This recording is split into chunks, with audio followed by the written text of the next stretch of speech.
The first thing that woke me wasn't knocking. It was a sound I still can't describe. Not exactly dragging, not quite scraping either.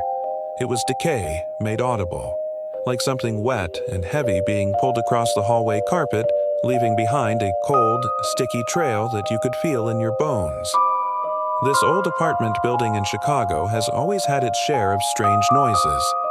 The pipes moan like dying spirits, the floorboards creak under invisible feet, and the wind whispers through the cracks like voices from a forgotten time. But this sound, this was different. It felt alive. It felt like it knew I was listening.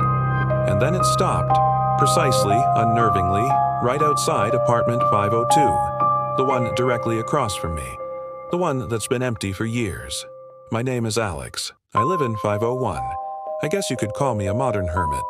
I'm a freelance designer, which means my colleagues are pixels and my dinner is usually cold pizza. This floor, this apartment, is my sanctuary.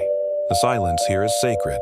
It's the only thing that numbs the memory of twisting metal, the smell of burning rubber, and the lifeless eyes of Lily, my sister.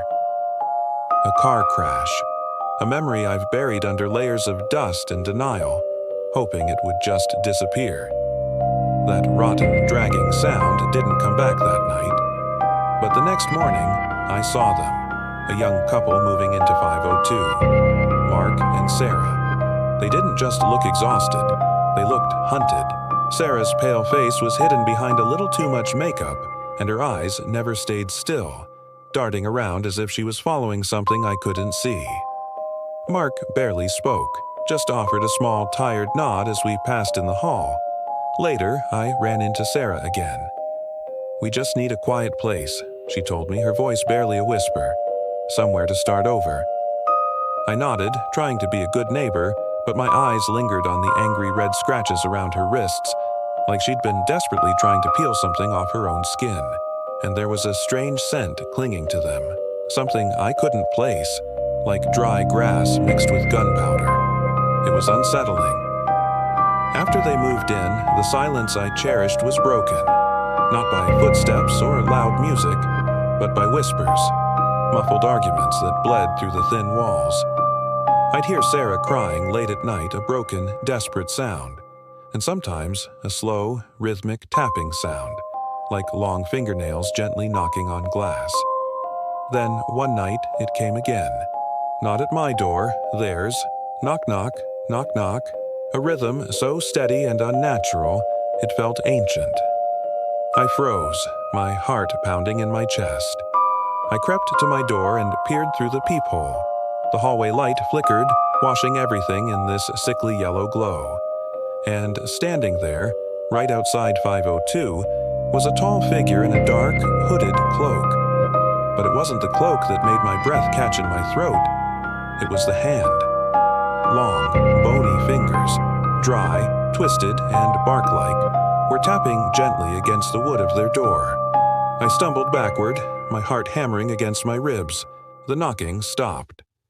Then came that dragging sound again, wet, slow, fading away down the hall. The next morning, I saw Sarah by the elevators. She looked like a trapped bird, her eyes wide with terror. "Someone was knocking on your door last night," I said, my voice quiet. She froze. Her eyes went from scared to furious. "No, no one was there. Don't lie," she hissed. "Sarah, I saw—" "You saw nothing," she screamed, her voice echoing in the quiet hall. "It only comes when we think about it. Don't you understand? Just don't think about it." She slammed her door shut, leaving me standing there stunned. On the doorknob, I saw a streak of black, dried mud. A new smell began to spread through the hallway after that. It wasn't grass and gunpowder anymore. It was rot, a thick, cloying smell of damp earth, like a freshly dug grave. And when I passed their door later that day, I saw it. A black symbol painted across the wood. It was a chaotic mess of swirling, tangled lines that formed a kind of maze. It didn't feel like art. It felt like a warning. That night, the knocking came again. But this time, it was on my door. Knock, knock, knock, knock. The same rhythm, the same chilling patience. I crept closer, my feet like lead, and forced myself to look through the peephole. It was there. The cloak, the hood, those withered, branch-like hands hanging loose at its sides. It wasn't knocking anymore. It was just listening. Then, slowly, so slowly, the hood turned, facing me directly. There was no face inside, just an abyss of pure darkness. But I knew, with absolute certainty, that it was staring straight back at me. I fell to the floor, my breath frozen in my lungs. When I finally dared to look again, it was gone. After that night, everything changed. My apartment, my sanctuary, became a prison. It was always freezing cold, no matter how high I turned the heat. Metal objects, doorknobs, my keys, even my forks, glistened with a thin, impossible layer of frost. At night, I started hearing breathing, a wet, heavy sound, right outside my door. And when I slept, I dreamed I was driving again.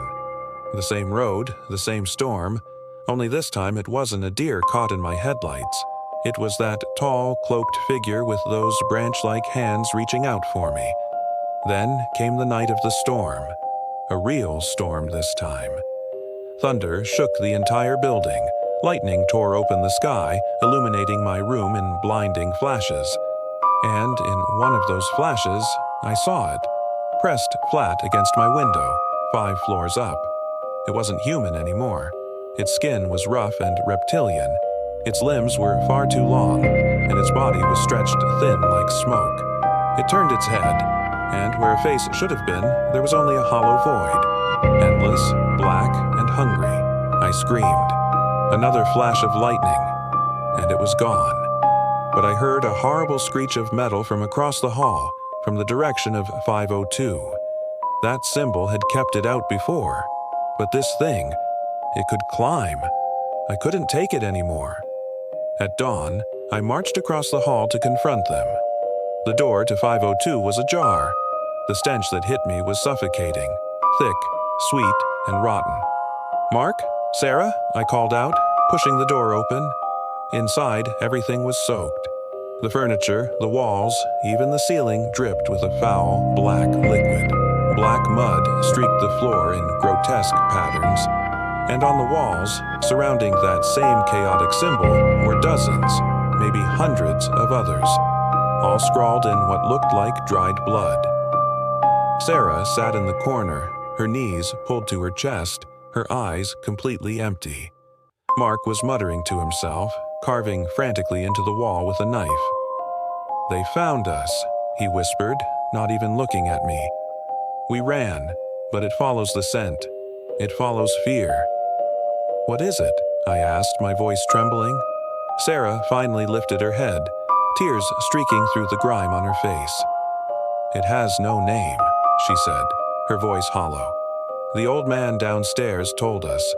It lives in painful memories. It feeds on grief. It fills your mind with voices, with illusions, anything to make you scared. Fear makes the meal richer." She looked at me with a chilling, hollow pity. "It's full of us now, and it smelled you." I ran. I sprinted back to my apartment, slammed the door, and pushed everything I could, my couch, my desk, my bookshelf, against it.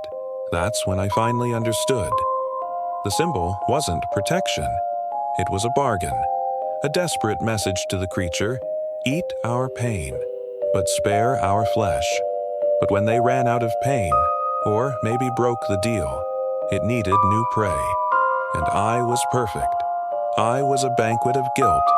A man haunted by his sister's death, by the nagging thought that maybe it really was my fault. That night, the entire building felt like it was holding its breath, trembling with a profound silence. And then it came. Not a knock, not a scratch. A voice. Lily's voice. But not from outside. It was right beside my ear. "Alex," it whispered, a sweet, chilling echo of my sister. "I'm so cold. Why did you leave me on that road?" I clutched my head, trying to block it out. "Stop it," I begged. "You were driving," it said sweetly, almost playfully. "You lived. Why you? Did you turn the wheel on purpose?" "No!" I screamed into the empty room. From the darkest corner, a shadow began to rise. It didn't need to open the door. My own fear had already invited it in. It was born from me. Dry, cracking branches reached out from the darkness, stretching toward me, breathing cold air and the scent of grave soil. I shut my eyes tight, trying to hold on to the last image I had of Lily's smile before the crash. But all I saw was darkness, and the brittle sound of breaking branches creeping closer, wrapping around me, draining every last drop of pain and guilt I had left. When morning came, everything was normal again. The smell was gone. The mud was gone. Apartment 502 across the hall stood empty, as if no one had ever lived there at all. And in my own apartment, everything looked exactly the same, except for me. I felt light, peaceful. The grief, the guilt that had been my constant companion for years, it was gone. Completely and utterly gone. For the first time in so long, I could actually breathe. Then I noticed it. Under my fingernail, a faint, tiny streak of black mud, and from deep within my mind, a voice, rough, ancient, and chillingly familiar, whispered one simple question. Who's next?